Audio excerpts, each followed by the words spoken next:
Well, good afternoon, Rotary District 7770, and welcome to Conversations with Rotary Action People for Wednesday, September 9th. Hope you guys had a wonderful Labor Day weekend, and can you believe we're almost at the 10th day of September already? Is time flying or what?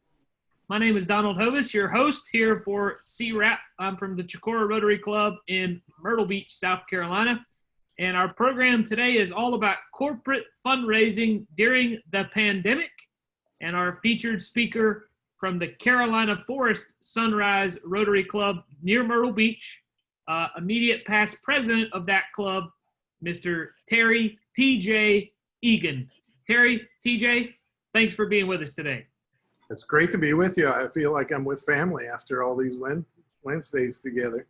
Let me pull up my screen here. We'll get to you in just a second. We got to do the prayer, the pledge, and do a few other things. So bear with us just a second, sir. All right. To bless our meeting today, I will call on the lovely Ann Walker. Ann? Okay, as I pray in my faith, I invite you to pray in yours. Father, as we gather together today in different parts of the land, we just thank you for this opportunity to come together virtually as it is, to not only share good information and to hear good information, but just to touch base with each other. Please give us all the strength and the knowledge to listen and to carry forth with what we learn. Please let us all just take a deep breath and remember that this too shall pass, as in relationship to this pandemic. Bless all those who are on the call and all those who couldn't be. We thank you for this day and all of your blessings. Amen. Thank you very much, Ann. And now to do the Pledge of Allegiance, Bart Mahoney. I pledge allegiance to the flag of the United States of America and to the republic for which it stands, one nation under God, indivisible, with liberty and justice for all. Thank you, Bart. Introducing our CWRAP team, our public image chair for our Rotary District from the 5 Points Rotary Club in Columbia, Miss Mary Gask. Good afternoon, Mary. And I will tell you, Mary will be the host for Friday's CWRAP. Mary, I hope you're ready. I will unfortunately will be absent on Friday, so thank you for stepping in for me on Friday. And then our district communications officer from the Somerville Rotary Club in Somerville, Mr. Terry Moore. Good afternoon, Terry. All right, so some of you have already introduced yourself in the chat box. You're ahead of me. However, I didn't tell you what I wanted you to put in the chat box yet. So you're going to have to re-put this information in the chat box. So what we want you to do is introduce yourself via the chat box with your name, your Rotary Club, if you are currently holding any leadership positions, and then I want you to answer this question. So if you won a multi-million-dollar lottery one day, would you live where you currently live, or where would you move to? All right, so that is if you won a multi-million-dollar lottery ticket, would you stay where you're currently living, or would you move somewhere else? All right. Terry Egan, TJ, thank you again for being with us, sir. How about if you want to, I do have some questions for you, but I know you wanted to share your screen, so are your questions in the screen share? Tell you what, can you leave those for the end? I got a lot of ground to cover, Don. Absolutely. Take it away, sir. All right. I'll go ahead and screen share. All right, I'm Terry Egan, or TJ. A lot of my friends call me either one. I have 30 years of experience in fundraising. It's been my career. I got my start in United Way. I've worked for a number of Christian charities. I started a foundation for a manufacturers association and merged that with the foundation of a television celebrity, John Ratzenberger, who played Cliffy the mailman in Cheers. I've also been an executive of hospital foundations. And I have a professional certification called the CFRE. And I'm nearly complete with my MBA. And my wife and I own a graphic design firm called Allspice Studios.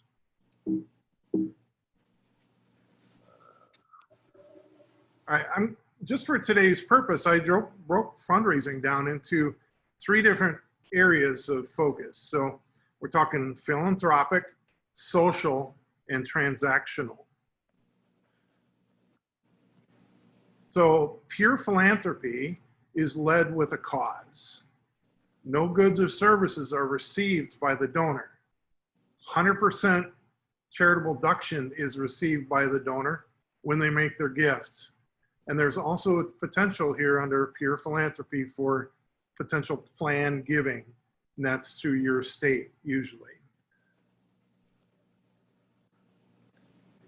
So the first thing I'm going to talk about is pure philanthropy. And I'm sharing with you a GoFundMe site that our club did really at the beginning of the lockdown during the, you see it was created April 17th. And we got some media sponsors and we put their logos in here. And we set a goal of $5,000 to raise. And this was just reaching out to friends, family, coworkers, and just asking them to give based on the fact that people here on the Grand Strand were losing their jobs and needing food. So this is a great example of online pure philanthropy that your club could do in order to raise funds for certain causes. I'm going to point out here that our club used what we call as a matching gift, where we put up $5,000 out of our reserves to match the first $5,000 that came in. And I'm happy to say we reached and surpassed our goal. And there were donors who came out of the woodwork because they knew that their gift was going to leverage additional money going to the 4 charities that we had chosen to be recipients of this money. And they're all food related charities. Coming up on December 1st of, I should say 2021, excuse me. Oh no, it is right. It's right, December 20th. December 1st of 2020 is the Giving Tuesday. Many of you might be familiar with that, but it might be a good time now for your clubs to start planning for a drive, much like you just saw in the GoFundMe, to correspond to Giving Tuesday. You know, we do Black Friday and then Cyber Monday, and then we wait till Tuesday to actually give. It should be perhaps the other way around, right? Giving should go first before all the spending. But this is this year's event. This is their website, Giving Tuesday, and you can participate in this as a club and raise money for whatever cause you want to raise for.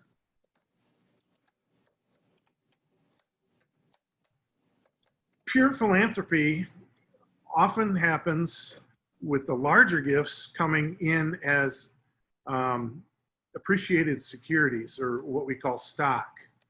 And let me explain that.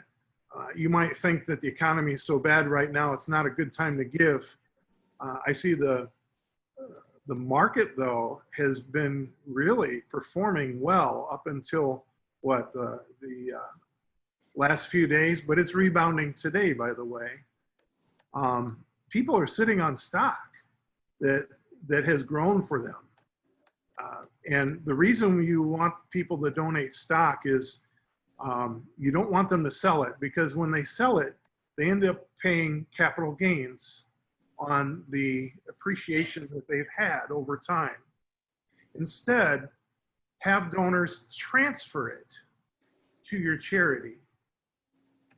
That way, they receive the full value of the securities as a deduction, but they don't pay any capital gains or any income or any taxes on the income.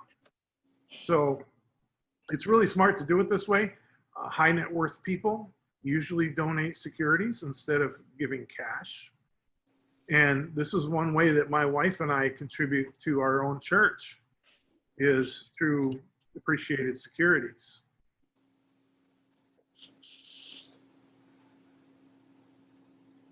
Okay, I'm going to talk about social motivation. Events driven by social connection. Galas, awards, ticket sales, corporate sponsorships, and auctions. And I'm sure there's a lot more that should go under this. So in running an actual gala and planning for it, especially under COVID right now, there's some things to consider. You know, review the gala that you've done in the past.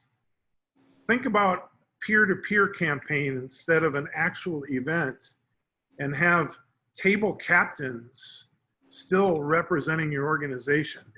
Seek sponsors as you would corporate sponsors. Arrange a program of speakers, entertainment, awards. This can all happen like this is happening on Zoom right now. You can also include an auction.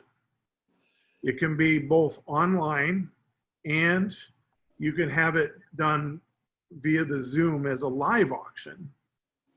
And of course, then share this information and try to get as many people to join your Zoom as you can.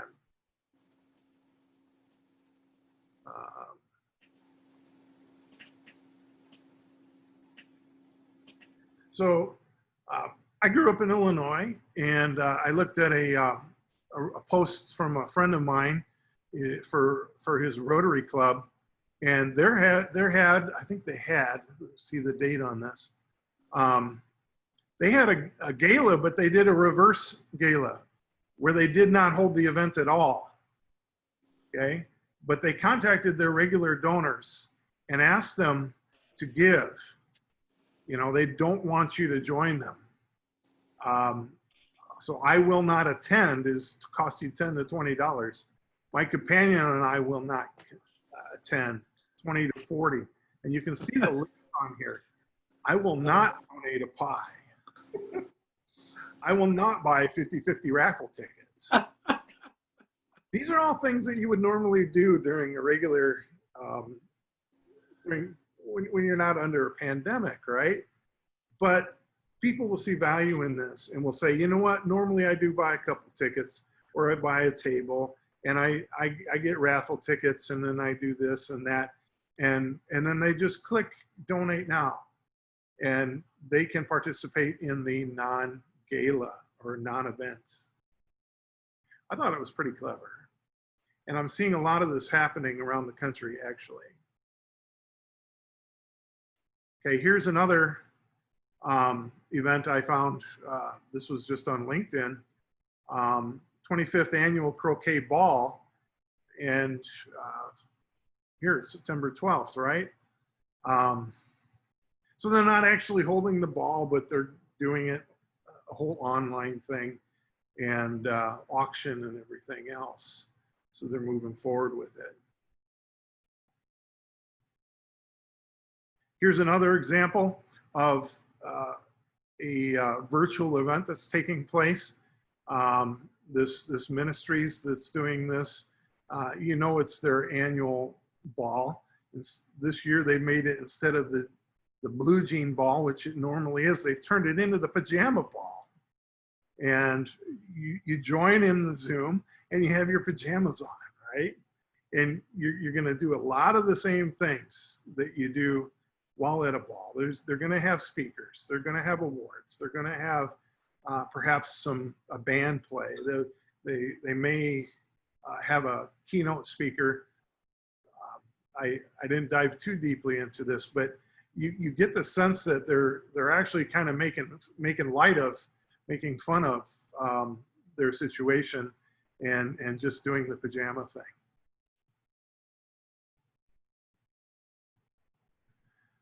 This event, this is Jenna Bush, and she was going to be speaking in Charleston, and I think it was maybe tonight. And so instead, they've made it a virtual event. and they've asked everybody to who bought tickets to actually stay involved. And if you look over to the right, it's $42 to get on to access the call. You're also going to get shipped to you Jenna's most recent book, right? If you pay $149, you get access to the talk, you get a signed copy of the book, you get a tote bag and stuff along those lines. But you get to participate in a virtual meet and greet and photo with Jenna online. So you get to engage with her. That's the value of the upgrade of the ticket, is that you get some special time and actually get to visit with her and get to know her a bit. So there's ways that you can structure your events so that there's added value in paying additional for tickets, VIP tickets and such. Here's an organization that sends me email, and I just wanted to point out that they're having this event, and this online event, and their options to give. Not only do they do PayPal, but they're doing Venmo, this Cash App, and you know, some people have donor advised funds at community foundations. Very smart of them to provide a landing page for those who have donor advised funds. And I see Bitcoin there as well. So we actually have some young Rotary members in our club that asked one day that if we accept a Venmo. And you know, it wasn't long ago that we just got on PayPal. So we're working to make it very easy to give. So how do you customize a virtual 5K run? I mean, a 5K run is usually a social event. Here on the Grand Strand, you could do a virtual run, let's say on the beach. And you could set up a start time like being this Wednesday and an end date being next Wednesday in order for you to go out and do your time. You have to touch one pier, run the distance, touch another pier, and turn in your own time. It is based on trust, and I also had some fun here, peer-to-peer, meaning they could take pledges for their run. Reach out to friends, get pledges.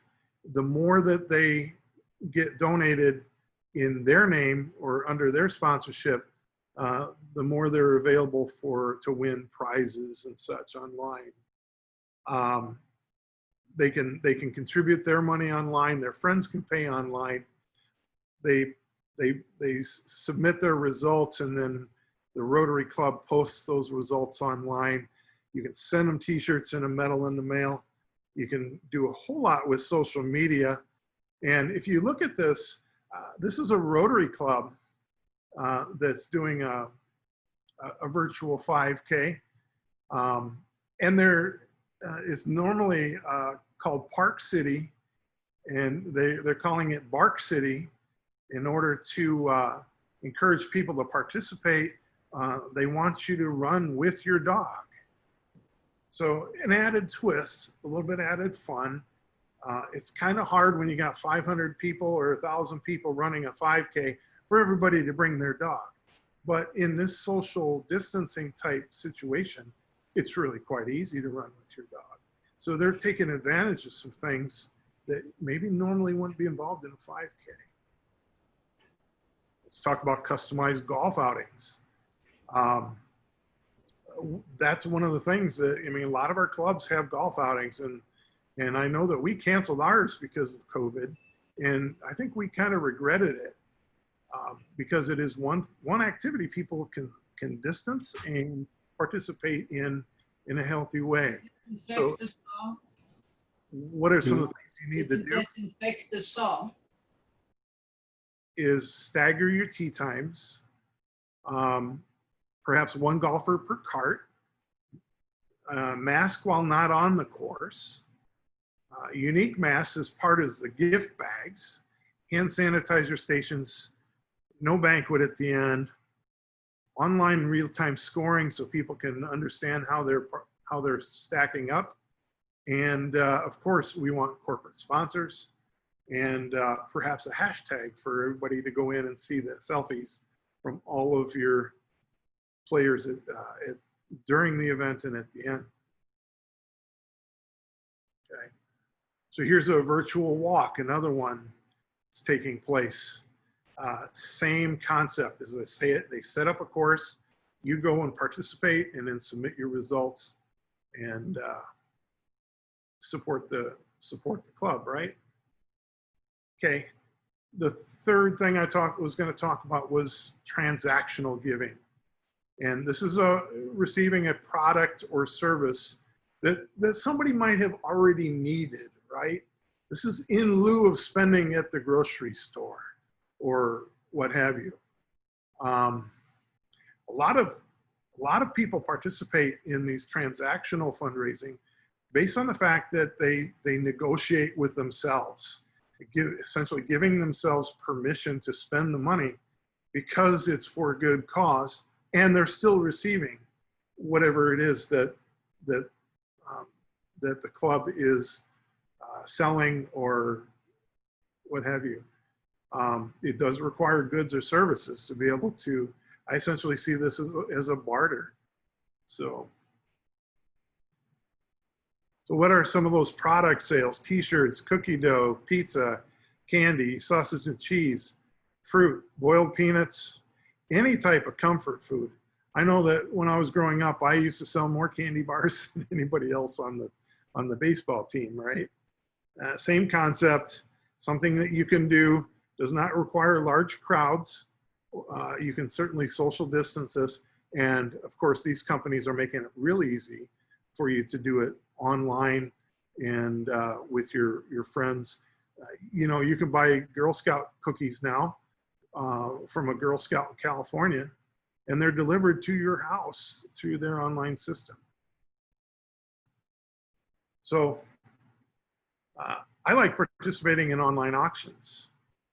You could just run an online auction and promote it socially. You could couple it with a gala or an ungala, as we talked about. This is one of my favorite sites. It's called Bidding for Good. Any charity can go in here, set up an auction. They take a percentage of the sale, and everything's categorized. You upload your pictures, and you can participate. So my wife and I do this a lot. I go on here and I can search like 400 auctions at one time using the word Myrtle. And what pops up are auctions all over the country who have timeshares or something that have been donated that are here in Myrtle Beach. And I'll pick up a 3-night stay for like 120 bucks and go stay on the beach with my wife as a little staycation, if you will. But the charity is pleased to be able to sell all kinds of different items on here. And, you know, go explore Bidding for Good on your own and see what it's about and see if it's right for your club. Anybody familiar with Amazon Smiles?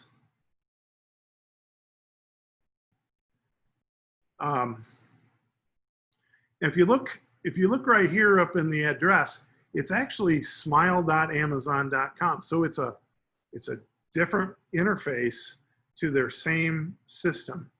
And if you buy something through Amazon Smile, it doesn't cost you anything more, but you can name, say, one of your favorite charity, or you can have a number of charities on here that you can designate a percentage of your sale going to that charity. And if you look right here, you can see I have Brook Green Gardens that I'm supporting right now through Amazon Smiles. It very well could be my Rotary Club. Okay, some organizations are doing online concerts. And I did put this in the transactional for a reason, is that you are gaining access to entertainment when you do it. And it's not real social because you can sit at home and do this by yourself, but you can participate. And entertainers are now using PayPal and all these different online giving platforms, and they're putting the links right in their live YouTube program, right? And they'll do a full concert, hour and a half. I have one group that I watch every Thursday night. They're from Illinois, and they're doing concerts every night, and they have what they call it a little tip jar, and it raises money. And you can see that this culinary concert was up to over $16,000 in revenue while it was going on. Raffles. So I'm a fan of antique and classic cars. And Haggerty is an insurance company that insures antique vehicles. And they have an excellent website. I see a lot of videos on there. And recently I've been seeing more organizations teaming up with Haggerty and doing vehicle raffles. The tickets can be bought online. So anybody in the country can participate in your raffle. It's just a matter of how much you can promote it and get people to participate. So let's say Donald Hovis has a cousin out in Lincoln, Nebraska. He can say, come on, cuz, just buy $50 worth of tickets. It's for a good cause. And that cousin can go on, buy the tickets online, and then Donald can drive the Corvette to him when he wins. So what are some of the things that are out and in under pandemics? Out is your regular galas, your concerts, your 5K runs. These chicken bog offs, that's a special nod to South Carolina, right? Trick-or-treating, Christmas parties, Valentine's dances, rubber duck races, casino nights, dragon boats. These are all things where people come together in close proximity. It's just not safe and healthy for people right now. So your options instead of some of these might be, and there's a lot more options than this, but I mean, think about your virtual gala, your virtual concerts. Some of them are calling their virtual concerts open mics. So they're inviting literally hundreds of people who are musicians to come online, pay their $10 or whatever to get online, and then they can participate in the open mic. And so instead of doing a chicken bog off, you might have to settle for doing a chicken bog recipe book. Pumpkin sales with delivery only, okay? Poinsettias or Christmas tree sales with delivery. I haven't seen anybody ever offer a Christmas tree delivered, but this might be the year, right? Time to get creative under COVID. Of course, February coming up, now would be the time to start planning that event where you're delivering roses and chocolate, or whatever you would under Valentine's Day. Here's just some quick other ideas. You see my picture in my background. Now you see it on the screen here. I'm a swimmer. I grew up as a swimmer. I swam Division I in college, and I've been a swim coach for most of my life. And I've actually coached national champions. And when I turned 40, I set the goal of swimming from Alcatraz Island back to San Francisco. And this is an actual picture from being on the boat headed out to the island. And what I did was I used my life goal, or one of these bucket list things, to raise money. And I didn't need an organization to do it. All I did was I started taking pledges, and I was focused at that time on cancer. And so I raised a bunch of money. It was about $3,000 to help fight cancer. And then I also raised some money for another charity that I was working for. And So you can do that. You can set up and encourage your bikers, your runners, your walkers, your swimmers to just simply take pledges, and those pledges going towards your club and your club activities. We had a everybody's familiar with CART last year. We had a member that brought in this giant wine bottle, right? It was filled with coins.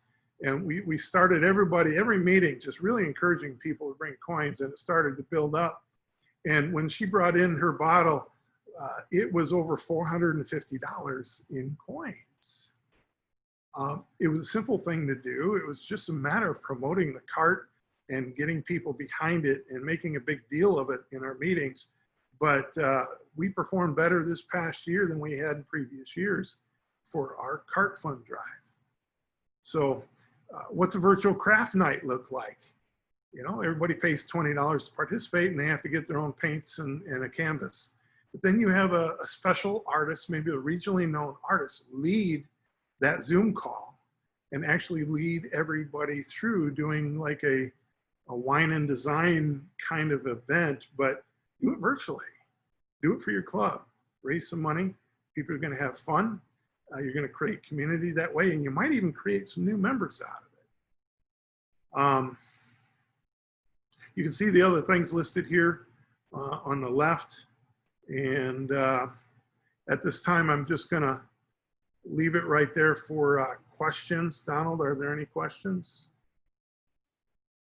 No question from the viewers, but if you can, stop your screen share for me. Okay. All right, so just to wrap it up, if you want to hold a raffle, do you need a raffle license? The answer is yes. I'm not going. I'll go out a little more since I'm already dressed. The answer is yes, Donald, and it's done through the state of South Carolina. They are very particular about who holds raffles. They fine organizations who hold raffles and don't get their license in advance. And not only do you have to apply for the license, but you have to track how many tickets are sold. You have to report any prizes that are given away and to who and the amount of their value. And so you not only have to apply for the license, and you also have to do a report once it all wraps up. So that's a requirement, and not a lot of people understand that. How much is it to set up a GoFundMe page? I think I want. It's ready. Setting it up is free, but there are some costs to them running their platform. And a lot of times they will ask the donor if the donor wants to cover those costs on behalf of the charity. And there's a pretty high percentage of people that up their gift in order to cover the additional, couple dollars or so, depending on the size of their gift, of course. It's done on a percentage basis. But in terms of setup fees, there's nothing. It's a great platform. It's not the only one out there. It's just that I mentioned it because our club used it. There's other platforms like that out there working right now that you could alternately use. I will say District Governor Pauline put a very important message of a fundraiser for our Rotary District in the chat. It happens to be June 11th of 2021. Will be the district golf tournament in Litchfield Beach up here near Myrtle Beach. If you need information on that, it is in DAC-DB. So that's coming up in June of 2021. It'll be the first district invitational golf tournament. It'll benefit polio and CART. Couple questions now from the viewers, TJ. Have you had any luck using the Raise for Rotary platform? And can the donations be directed back to a specific club? I'm really not familiar with that platform. So that's a good question. Maybe afterwards today, I'll go check it out. I really wasn't aware that it's there. Okay. You mentioned during your presentation of a bidding contact. Can you bring that back up? Do you remember who that was?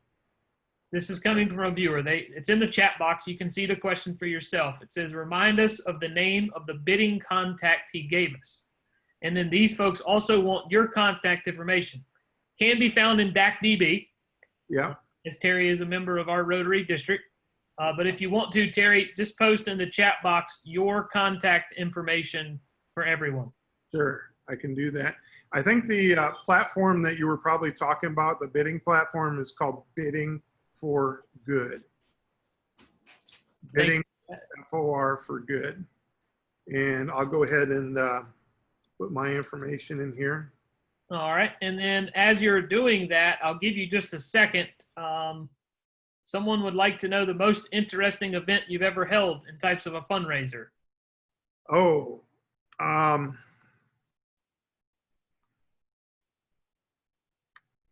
there, I've got my email address and phone number in the contact. You can also find me on Facebook, LinkedIn, Twitter, and Instagram. Gosh, most interesting.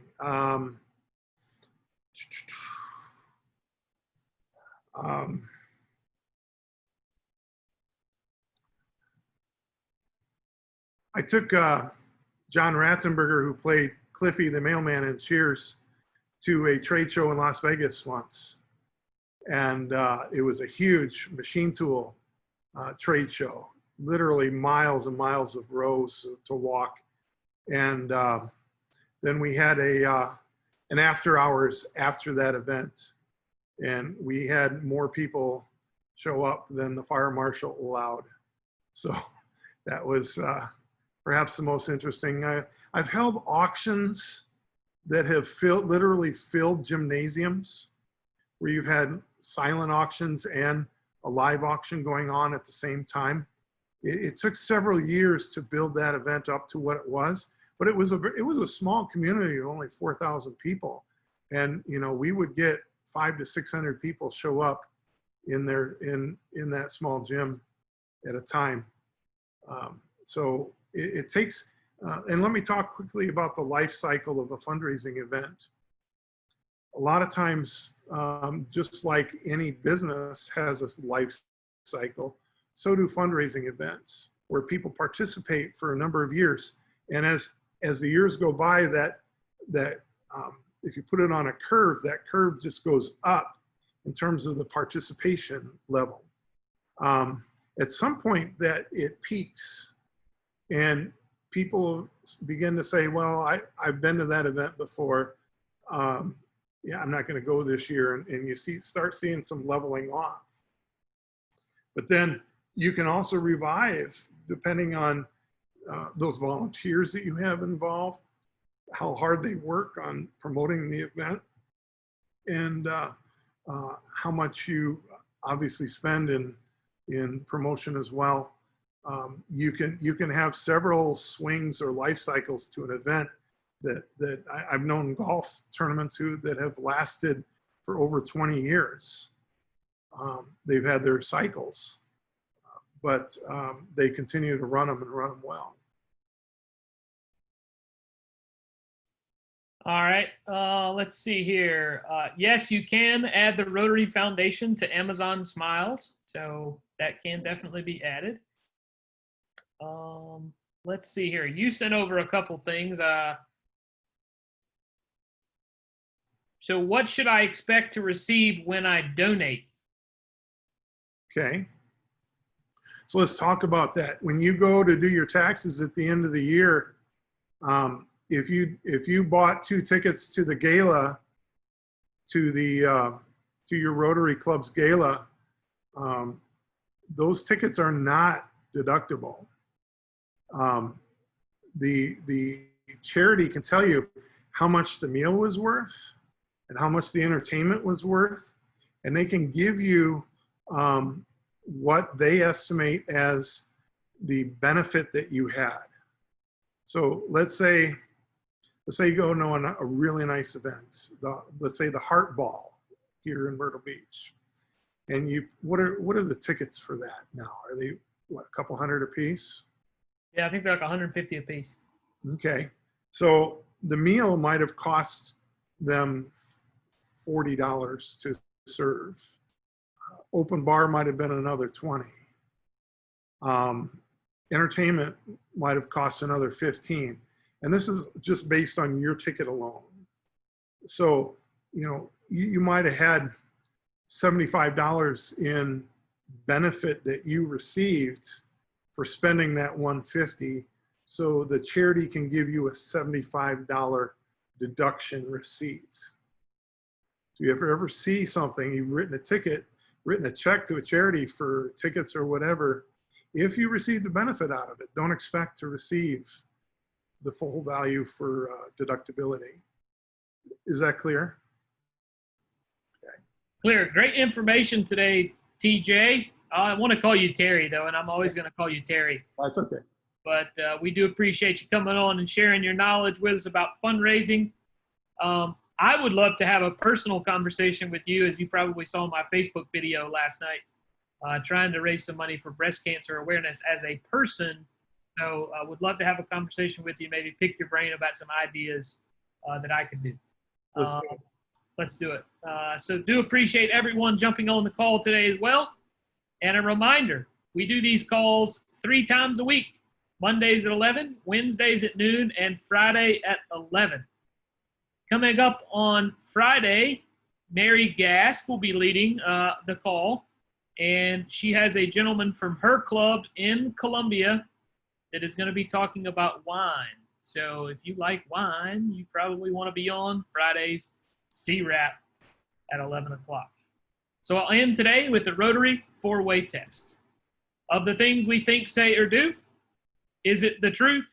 Is it fair to all concerned? Will it build goodwill and better friendships? Will it be beneficial to all concerned? Thanks again, everyone. Have a wonderful Wednesday. TJ, appreciate you and your knowledge, sir. And that's a wrap for Conversations with Rotary Action People for Wednesday, September 9th. Take care. See everyone on Friday. Bye-bye now.